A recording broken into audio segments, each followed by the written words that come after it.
مولا کائنات جناب علی المرتضیٰ رضی اللہ تعالی عنہ کا فرمان ہے کہ جو شخص اپنے ایمان کو کامل کرنا چاہتا ہے تو اسے چاہیے کہ وہ جس کسی سے دوستی یا دشمنی رکھے تو محض اللہ رب العالمین کے لیے رکھے، اور اگر کسی سے خوش یا ناخوش ہو تو صرف اللہ کی رضا کے لیے ایسا کرے۔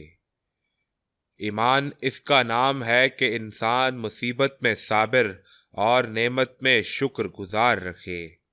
بس اپنی سوچوں کو پانی کے قطروں سے زیادہ شفاف رکھو، کیونکہ جس طرح قطروں سے دریا بنتا ہے اسی طرح سوچوں سے ایمان بنتا ہے۔ ایمان اور عمل ہم ذات ہیں جو ایک دوسرے سے جدا نہیں ہوتے، اور اللہ تعالیٰ بھی انہیں ایک دوسرے کے بغیر قبول نہیں فرماتا۔ بس ایمان وہ روشن ستارہ ہے جو کبھی بے نور نہیں ہوتا۔ اللہ رب العالمین ہمیں علی جیسا ایمان عطا فرمائے، آمین۔